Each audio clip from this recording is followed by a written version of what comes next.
Yo, what is going on, everyone? My name is Nick, or the Notorious Fantasy, and in today's video, we're going to be going in depth into my week number 18 top 10 waiver wire ads. But before we could get into things, I would like to ask that if you guys are new to the channel and you do end up enjoying today's video, that you please make sure to hit that subscribe button down below. And while you're down there, whether you are new to the channel or not, please make sure that you do leave a like on today's video. It would help me out a ton. If you want to follow me on Twitter, please do so at NotoriousFantasy. Today's video is being brought to you guys by DraftKings Sportsbook, and they have a great offer for new users that we're going to be talking about a little bit later. So without further ado, let's get into my week number 18 championship round top 10 waiver wire ads. We begin with my number one waiver wire ad of the week. Tyler Allgeier, running back of the Atlanta Falcons, going up against the Tampa Bay Buccaneers this week at home in Atlanta. 65% owned for Allgeier on Yahoo Fantasy. So if you play on NFL, CBS, ESPN, any of those other fantasy football platforms, then the ownership percentage is going to be slightly different. Though I will note in some cases there might be a drastic difference in ownership percentage depending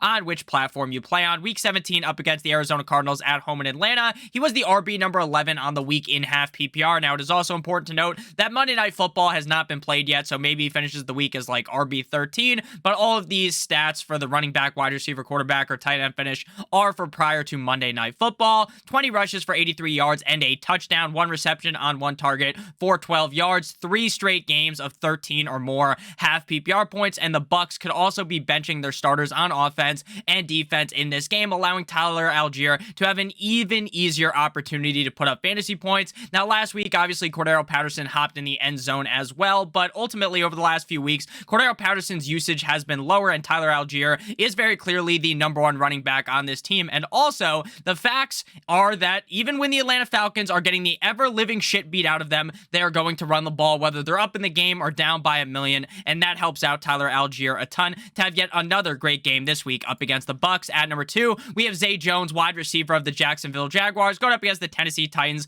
at home in Jacksonville on Saturday Night Football. 65% owned on Yahoo. Week 17 up against the Houston Texans in Houston. He shit the bed. Wide receiver 55.5 PPR, tied with George Pickens. 3 receptions on 5 targets for 24 yards. 2 down bad games in a row for Zay Jones, but the upside is still obviously there as the Jacksonville Jaguars offense is red hot, and Zay Jones is still a key piece in this offense. So while he's not available in every league, he's available in some leagues, right? He's only 65% owned. So if he's available, I would certainly look to pick him up. At number 3, we have another wide receiver in this game, Treylon Burks of the Tennessee Titans, going up against the Jacksonville Jaguars in Jacksonville, 41% owned on Yahoo. Last week up against the Cowboys at home in Tennessee on Thursday Night Football. Wide receiver 22.5 PPR, 4 receptions on 8 targets for 66 yards and 1 rush for 20 yards. Now, Josh Dobbs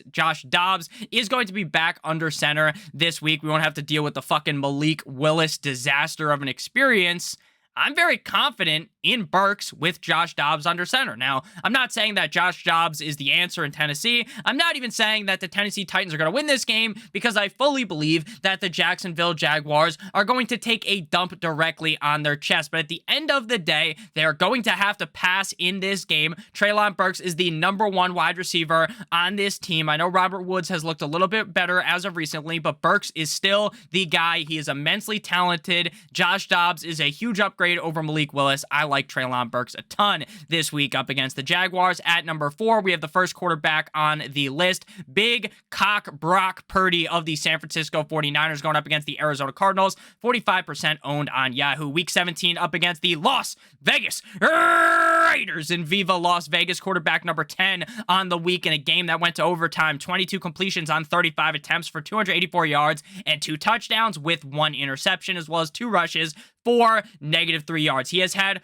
4 solid starts in a row, and he was also pretty good in that game that he came in for Jimmy Garoppolo against the Dolphins. So that would be 5 solid games in a row. The Arizona Cardinals defense is soft as baby shit, and Brock Purdy has looked incredible.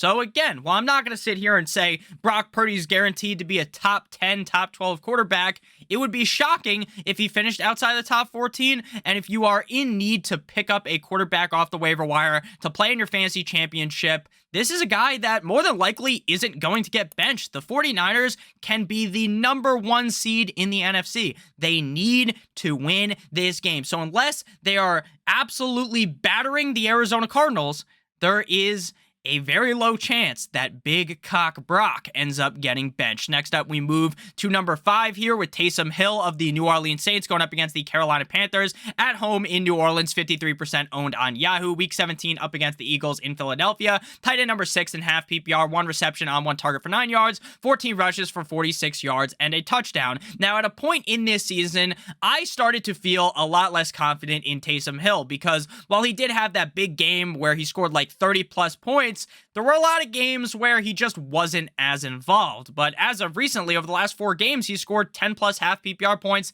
in every single fucking game. He's been very reliable with big upside up against the Panthers defense that is injured.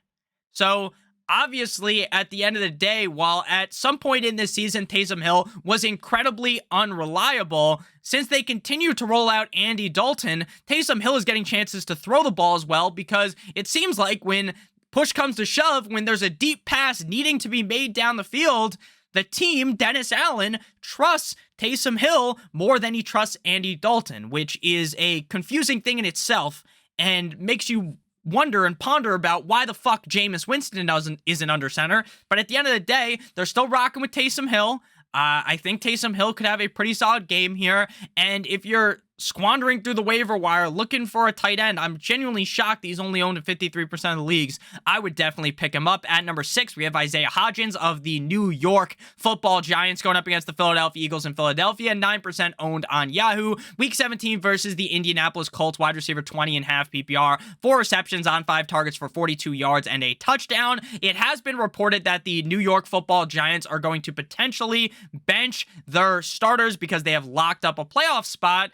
But Hodgins isn't necessarily a starter. Like, I could see, I'm Rick James, bitch, Ricky James getting benched, Richie James, or I could see Darius Slayton getting benched, Saquon Barkley getting benched. But Isiah Hodgins, I don't think even if they have to go to the backup quarterback, that Isiah Hodgins would be riding the bench. I think he'd be in there. Definitely a risk. We're going to continue to monitor this all week.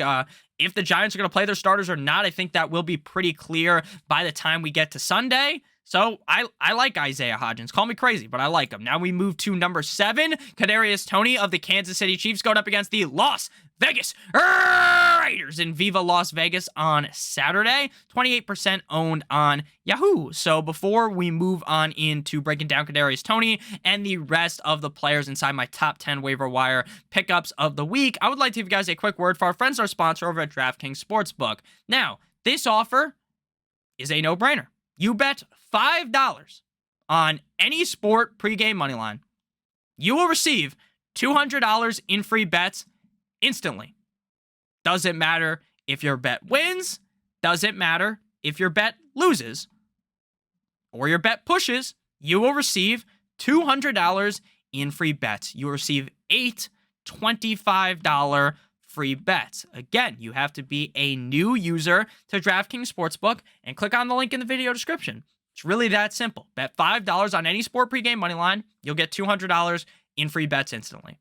So if you're new to DraftKings, make sure you take advantage of this offer before, like John Cena, it disappears. So make sure you take advantage of it right now. And important to note as well, these free bets expire 168 hours, 7 days after they are awarded to you. So make sure that you use them once you receive them. So back on into Kadarius Toney here, going up against the Raiders defense that's pretty piss poor. Week 17 up against the Broncos, wide receiver 32.5 PPR, 4 receptions on 4 targets, 4 for 4 like he was at Wendy's for 71 yards and a fumble. Week 17, the snap count for the Kansas City Chiefs wide receivers went as follows: MVS, Marquez Valdes-Scantling, 83%, Mr. Corvette, Juju Smith-Schuster, 65%, Justin Watson, 37%, Kadarius Toney, 32%, so he was number 4 in terms of the hierarchy of wide receivers, in Sky with 2 Ys more at number 5 with 25%. So obviously, once we're down here in the waiver wire ads, I'm just going to be completely honest with you. I'm not banging the drum for Kadarius Toney this week. I think this is a game where snap count increases. His snap count's been increasing as of recently. Compared to week 16, it's up more. The Raiders defense, not very good. I think that, well, the Chiefs need to win this game to keep the number 1 seed, so they are going to look to beat the Raiders. It's not like they're going to just back down. Kadarius Toney has looked good at points. He's not very reliable. He's about as reliable as having sex with a broken condom and trying not to have a child. But at the end of the day, I still think that Kadarius Toney has enough talent for if you are down bad or you're in a deeper league, 28% owned. I think there's a lot worse options than Kadarius Toney. At number 8, we move to Jarrett Stidham of the Las Vegas Raiders going up against the Kansas City Chiefs, 1% owned on Yahoo. Jarrett Stidham blew my mind on Sunday. Jarrett Stidham, to me, from what I've seen out of him, I didn't think he was any good. I really didn't. Thought, hey, the Niners, one of the best defenses in the NFL, their offense, big cock Brock Purdy, they're going to steamroll them. They're going to destroy them, eviscerate them. And then you watch the game. Goes to overtime. Now, the Raiders still lost. Stidham, quarterback 3. 23 completions on 34 attempts for 365 yards and 3 touchdowns with 2 interceptions and 7 rushes for 34 yards. Now, he's not Kyler Murray. He's not Lamar Jackson. He's not one of these rushing quarterbacks. Not Malik Willis. But he can rush for 50 yards in a game, and it wouldn't surprise me, especially against the Chiefs, whose defense is pretty mid. Now, again, if I start Jarrett Stidham, I'm probably going to be shitting myself the whole entire time I watch. Because just one great game against the 49ers, I'm not here to fucking crown this guy the king of Las Vegas. I'm not here to crown this guy as a good quarterback in the NFL. I think that would be absurd to do. But at the end of the day, when push comes to shove, if there's a lot of quarterbacks that aren't available and you have to fucking scavenge through the waiver wire and play one, I kind of like Stidham.